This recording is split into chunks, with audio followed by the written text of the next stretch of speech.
আসসালামু আলাইকুম দর্শক, আমি রুনা আক্তার জানিয়ে দিব আজকের বিশেষ খবর। প্রথমে থাকছে শিরোনাম। জানিয়ে দিব নিজের জালে নিজেই আটকা পড়ল খুনি। শহীদ উসমান হাদির খুনের ঘটনায় নতুন মোড়। অবশেষে সন্ধান পাওয়া গেল হাদির খুনির নিরাপদ আস্তানার। চাঞ্চল্যকর তথ্য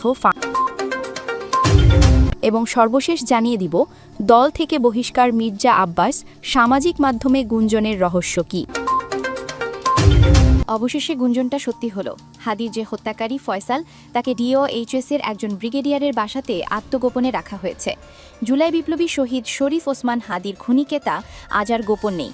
কিন্তু অবিশ্বাস্য হলেও সত্যি, আজ পর্যন্ত সেই খুনি ফয়সাল করিম মাসুদ ধরা পড়েনি। বরং সময় যত গড়াচ্ছে তত তার অবস্থান নিয়ে ধোঁয়াশা বাড়ছে। শুধু সোশ্যাল মিডিয়া নয়, একবার এক তথ্য দিচ্ছে খোদ প্রশাসনের দ্বারাই। তবে হাদির খুনির অবস্থান নিয়ে সর্বশেষ যে তথ্য পাওয়া গিয়েছে তা শুনলে রীতিমতো আঁতকে উঠবেন প্রিয় দর্শক। কারণ উনি এমন এক জায়গায় সুরক্ষিত আছে যেখানে শুধু রাষ্ট্রের প্রভাবশালী ব্যক্তিরাই আশ্রয় পায়। আজ আমরা জানব হাদির হত্যাকারীকে কোথায় লুকিয়ে রাখা হয়েছে আর কারা তাকে বাঁচাতে মূল কালপ্রিটের ভূমিকা পালন করছে। আজ আমরা টেনে খুলে ফেলব সেই ভয়ঙ্কর বেঈমানদের মুখোশ। হাদি হত্যাকাণ্ডের রহস্যময় ঘটনা প্রবাহ জানতে ভিডিওটি শেষ পর্যন্ত দেখুন। শহীদ উসমান হাদির খুনি সাবেক ছাত্রলীগ নেতা ফয়সাল করিম মাসুদের সর্বশেষ অবস্থান যাচাই করে পাওয়া গেছে এক হাড় হিম করা তথ্য। সর্বাধুনিক প্রযুক্তি ব্যবহার করে দেখা গেছে তিনি বাংলাদেশেই আছেন। বহাল তবিয়তি অবস্থান করছেন ঢাকার ডিওএইচএসের এক ব্রিগেডিয়ার জেনারেলের বাসভবনে। দায়িত্বশীল এক পুলিশ কর্মকর্তার বরাত দিয়ে এই বোমা ফাটিয়েছেন জনপ্রিয় সাংবাদিক ইলিয়াস হোসেন। হাদির যে হত্যাকারী ফয়সাল, তাকে ডিওএইচএস এর একজন ব্রিগেডিয়ার জেনারেলের বাসায় রাখা হয়েছে। কিন্তু প্রশ্ন হচ্ছে, সামরিক প্রশাসনের এত প্রভাবশালী একজন ব্যক্তির কাছে খুনি পৌঁছলো কিভাবে? ক্ষমতার চেয়ারে বসে কারা এই খুনিকে পাহারা দিচ্ছে? হাদিকে যখন রাজপথে গুলি করা হয় তখন সেই দৃশ্য কাঁপিয়ে দিয়েছিল পুরো দেশকে। ভিডিও ফুটেজ আর পুলিশি তদন্তে ফয়সালের চেহারা স্পষ্টভাবে উঠে এসেছিল। সেদিনের সেই নির্মমতার পর খুনি ফয়সাল আত্মগোপনে চলে যায়। কিন্তু ডিজিটাল যুগে অপরাধের পায়ের ছাপ লুকানো সম্ভব নয়। তদন্তকারী কর্মকর্তারা ফয়সালের লোকেশন ট্র্যাক করেছেন, আর সেই লোকেশন সরাসরি নির্দেশ করছে ঢাকার ডিওএইচএসের একজন প্রভাবশালী ব্রিগেডিয়ার জেনারেলের বাসভবনকে। যখন পুলিশ কর্মকর্তারা নিশ্চিত হলেন যে হাদির খুনি এই ব্রিগেডিয়ার জেনারেলের বাসাতেই আছে, তখন তারা সেখানে অভিযানের প্রস্তুতি নেন। কিন্তু এই পর্যায়ে শুরু হয় আসল নাটক। রাষ্ট্রের উচ্চ পদস্থ সেই কর্মকর্তার বাসভবনে পুলিশকে ঢুকতে বাধা দেওয়া হয় উপর মহল থেকে। খুনি ভেতরে আছে জানার পরও প্রশাসন তাকে ধরতে পারেনি, কারণ উপরতলার নির্দেশ ছিল নো এন্ট্রি। প্রশ্ন জাগে, একজন শহীদ জুলাই যোদ্ধার খুনির সাথে একজন ব্রিগেডিয়ার জেনারেলের কিসের সম্পর্ক? পরবর্তীতে কি তাকে সেখান থেকে নিরাপদে সরিয়ে দেওয়া হয়েছে? এই জবাবদিহিতা জনগণের দাবি।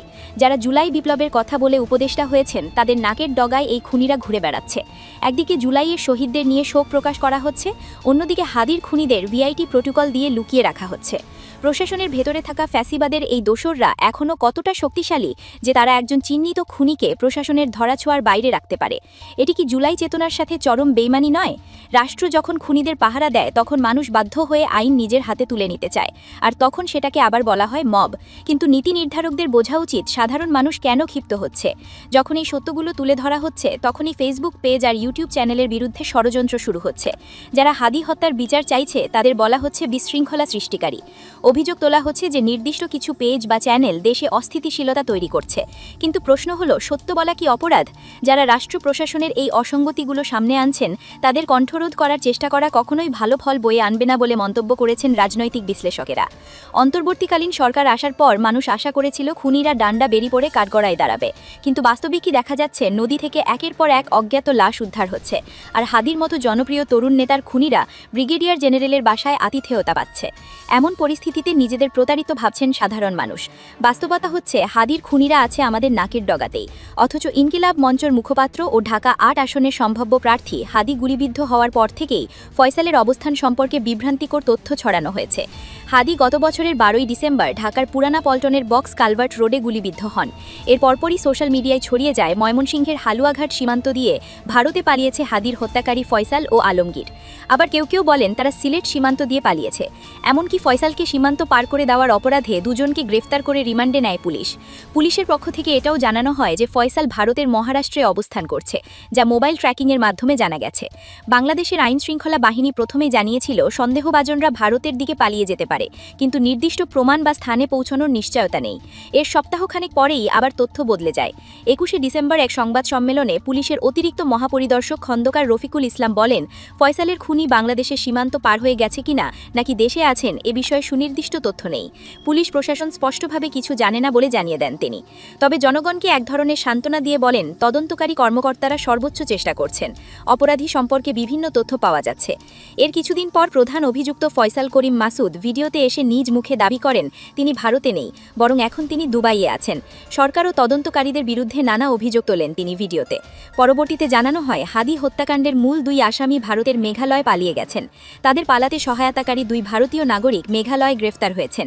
ডিসেম্বরের 28 তারিখ এক সংবাদ সম্মেলনে ডিএমপির অতিরিক্ত কমিশনার SM মোহাম্মদ নজরুল ইসলাম জানান, মেঘালয় পুলিশের সঙ্গে যোগাযোগ করে বিষয়টি নিশ্চিত হয়েছে ঢাকা মহানগর পুলিশ ডিএমপি।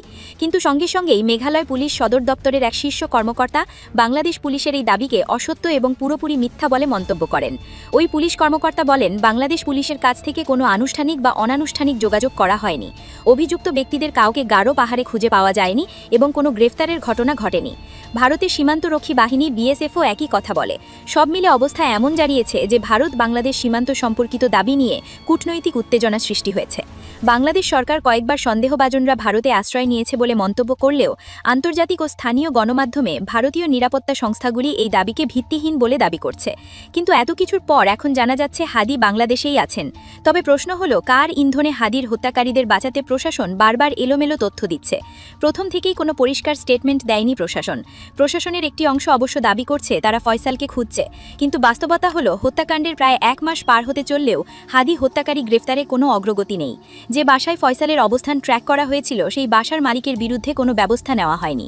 তরুণ নেতা হাদির এই রক্তভেজা বিচারহীনতা আজ আমাদের জাতির বিবেকের সামনে এক বিশাল প্রশ্নচিহ্ন হয়ে দাঁড়িয়েছে। যে জুলাই বিপ্লবের ওপর ভর করে আজ অনেকে ক্ষমতার মসনদে আসেন, সেই বিপ্লবের অগ্রসৈনিকের খুনিকে রাষ্ট্রীয় সুবিধা দিয়ে আড়ান করা কেবল শহীদের সাথে বেইমানি নয়, বরং এটি একটি নতুন ফ্যাসিবাদের পদধ্বনি। যখন খোদ ডিওএইচএসে সুরক্ষিত বলয়ে খুনিদের অবস্থানের গুঞ্জন ওঠে এবং প্রশাসন তথ্য বিভ্রাটের ধূম্রজাল সৃষ্টি করে, তখন বুঝতে হবে ঘুণে ধরা সিস্টেমটি এখনও বদলায়নি। বিচারের বাণী যখন নিভৃতে কাঁদে, তখন রাজপথে আবার উত্তাল হওয়া স্বাভাবিক। এই ছিল এখনকার গুরুত্বপূর্ণ খবর।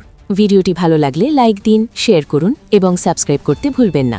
পরবর্তী আপডেটে আবার দেখা হবে। ততক্ষণ পর্যন্ত ভালো থাকুন।